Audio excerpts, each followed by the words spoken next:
Hello, Virgo, to your timeless, the love variant reading, where anything that wants to be spoken about in regards to however love shows up in your life may be discussed. So keep in mind it can cover karmic, true soulmate, divine, married, divorced, polyamorous, single, you name it, all right? Also remember that these messages may offer universal justice if you are Virgo in your Sun, Rising, and or Jupiter position. However, I will ask that you check out my sister channel in the description box below. If you're here in your Virgo placement being in your Moon, Mercury, and or Venus. In the description box below, you'll also find ways on how to reach my services. I am a master healer, bear that in mind, while checking out the content below.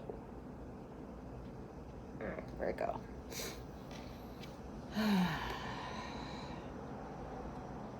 hearing we all need to just relax.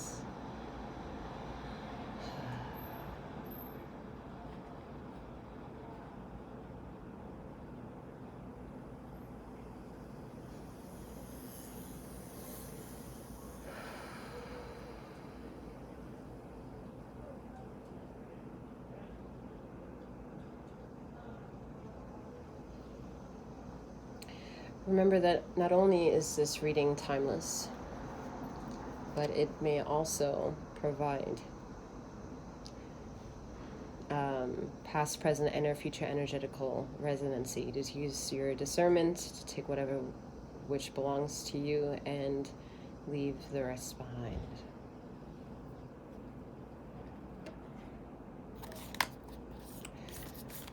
It's a karmic pool right now for a lot of people to try to be aware of that they're in right now. A lot of you are becoming aware of nuanced patterns and want to break free from those. Resin. Yeah, look at that. Wow. Crystallization is happening at this moment. It's like amber turning into an amber, right? The crystallization from a tree and using it to heal you. You know, frankincense, myrrh, kind of smoke out your living space. Using sensory to cleanse and detox self.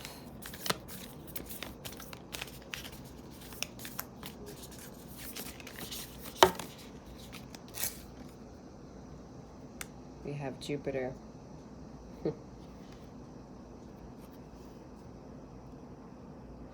For me, it's the planet of uniqueness. Like Uranus is like the one in the background, but Jupiter is in your face. It's very explosive. It's very go big or go home energy. It's all in, all or nothing. It's very enigmatic, I'm feeling. Very divine in its power. So those of you who are recognizing your own karmic pool or on the trajectory of meeting your crystallized self, your Christic consciousness.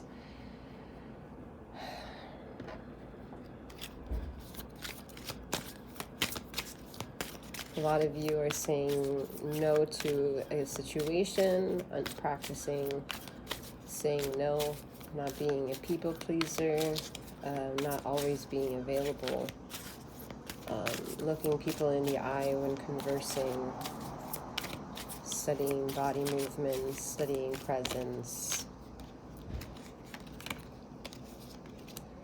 watching people's behaviors, practicing power of the hands, power of dimensional traveling, astral traveling, outer body experiences, inner search quests, light body rejuvenation, light body code downloads.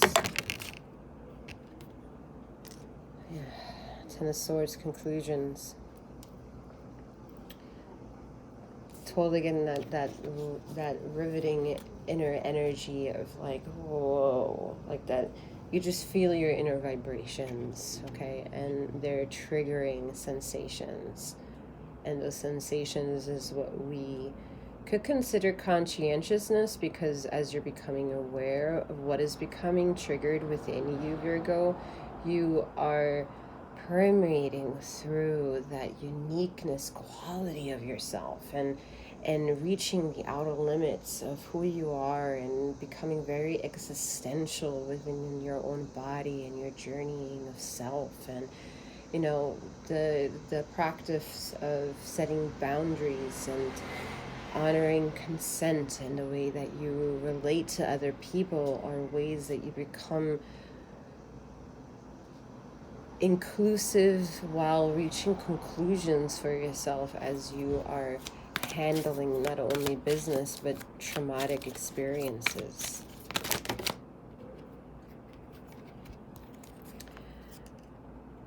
Yeah, Five of Cups, grief, fear, Nine of Wands, resilience, Seven of Wands, Nine of Swords, trauma, said it. But then we end with the Eight of Pentacles, perfection. It's like you're yet becoming aware of that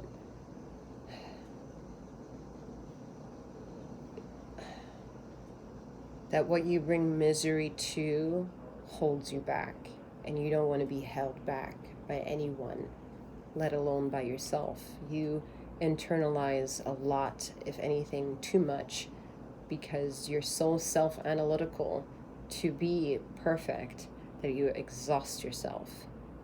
And then it's not until you become aware and conscientious of your accolades of that perfection that teaches you to take it easy, slow down, and relax, while regenerating and understanding and how to take what the emotions are that are unrelaxed from hearing the words relax, and putting a capsule of protectiveness around it, like a resin, okay, and keeping it hardened, keeping it beautiful, keeping it calm and collected, and just feeling its power, and then using self-discipline or discipline or networking to try to teach yourself how to discipline this type of energy that would maybe make you become very reactive and very explosive and temperamental, but wheeling it back, learning differently, because doing so will lessen your codependency of your shadows that depend on these connections that are ultimately adding a lot of karmic weight onto your ethereal presence. Three of Cups, celebrations. Okay, so Three of Cups is the irony of readings at times, because Three of Cups is what, when you're in a love reading, don't want, because it indicates that there is distraction, right? It rips apart duality, which is needed because it's a three. So the three can't just hold on to duality, but duality is in fear of it, because it's so dependent on balance. It's so dependent on nothing being fickle, that it just wants to keep producing, and that production is that triangular part of the three, the pyramid, if you would say, that makes it very powerful for something to be inputted for something to be put into, or like I'm trying to use the word input, and for the output to be something bigger than what the input was, is what the four then would indicate in just numbers and sequence of energy. And that the two then becomes more satisfactory when the four is born, although there's a a whole step happening between the 2 and the 4, which is the 3 energy, to solidify and become more grounded. So all of that is an experience. All is like the birth canal of choices being made and understanding where those choices go and how those choices cause an effect on something and how they also then reap consequences. And understanding that puts a more positive twist, and then the 3 of Cups, and then seeing the celebration aspect of this card, because there are things to ultimately look forward to, no matter how detrimental this energy may feel at this time.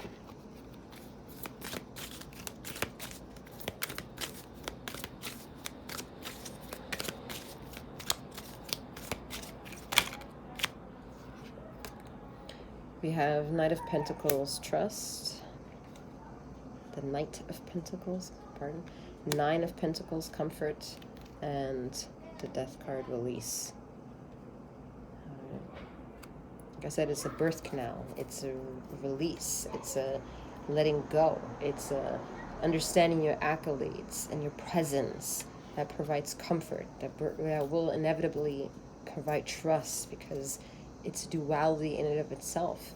And that type of functionality is a vortex that propels you through this feeling, this time of place, this resonancy that this reading may provide at this current time, which is just a release aspect. Try to understand that in the perspective that you can create from this moment at this time.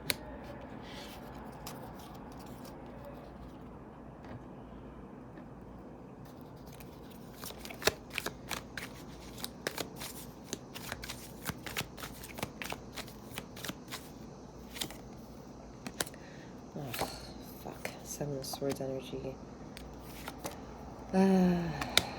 6 of Wands, 6 of Swords, 10 of Pentacles. Alright. I won't be so mad. 7 of Swords usually hits me. But with the 6 of Cups here, ending this little linear thing here, it's saying that within this birth canal, what you're learning is what it means to look over your shoulders in life. To take heed, to be aware, to be attentive of your surroundings, to be a bit, how can I say it, a bit cautious to news, and just, take that wait, take that second, take that moment before reaching a decision, because that second of inhalation, that breath, that awareness would be a lot for you to become more aware in the given moment, to reach certain decisions that offer you better outcomes, and will also ultimately allow a certain reconciliation process to begin, first and foremost with yourself, because you're understanding a negative in a more positive light, and allowing yourself to come to terms with a current narrative in a better perspective, that when talking about it doesn't hurt as much.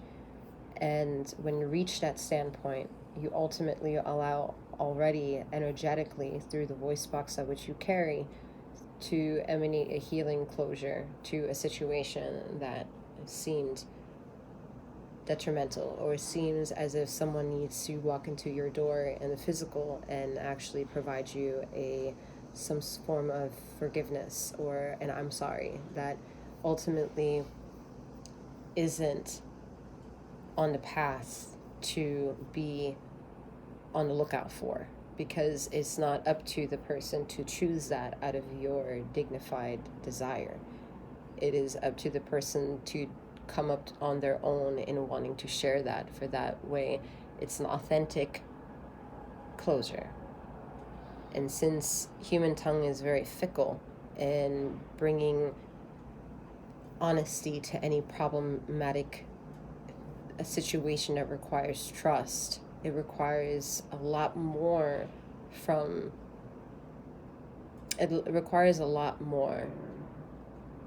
for things to calm down. And that is the irony of understanding time and space is of no linear equation to have expectations of.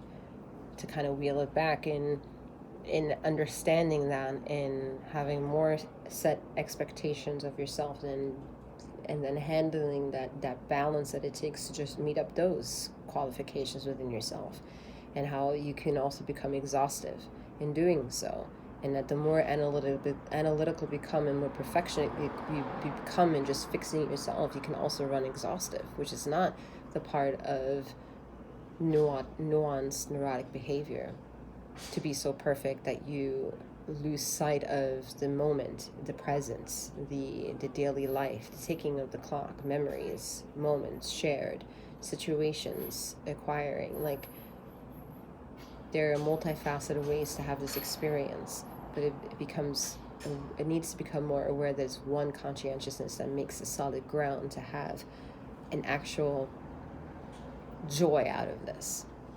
Okay, that can bring humbleness to anything that is also problematic, which is inevitable, right? There's an inevitability out there in ether that we can't control. And no matter how long or how stretched out we take in conversing to that point, we may just reach a certain point of understanding that we don't have that control. So we dance and swim in that knowledge, in the presence. I am being told to go back to this deck, so let's see.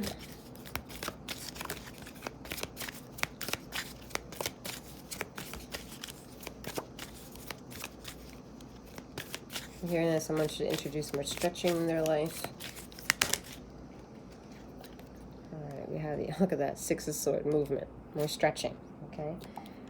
We have the World, completion, and we have King of Cups, support. All right.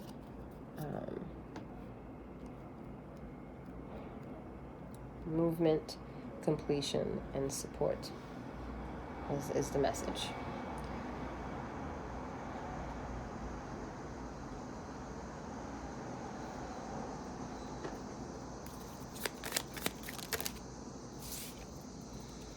All right, we have Ace of Swords, Six of Cups energy here again. I mean, the Six of Cups energy is very beautiful here in this reading, okay? However, it's not very powerful, so it doesn't really want to be read so much because it's part of the mystery that wants to unfold for itself. It's the things that have yet to kind of nourish the tree and give it confidence and its truth and reason. And it's a beautiful journey to just kind of sit back and watch it occur, okay? So we're going to leave that where it is to kind of allow that to happen in the way that it wants to. Yeah. It just hurts a lot not having answers, having a million questions, and feeling that no reading really can provide what it is that you're in search for, Virgo. And you have to keep that in mind, that that's the point of it. There's a point to be so hungry to chase after something like the Ace of Swords is, but then understand that you're the only one that has to take that level of truth and ground yourself in the presence of your own inner chi of mattering, okay? In that you're vibrating strong, in that you are keeping it together. I see you, I validate your existence. I look forward to see this energy bloom. There is a beautiful sense of mastery that will come from letting this caterpillar just understand how powerful it is and how dangerous it is for being so fragile looking, okay? But it's very painful, okay? And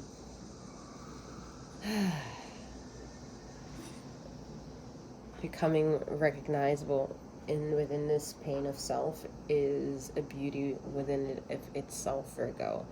And I think you're appreciating that more and more for yourself.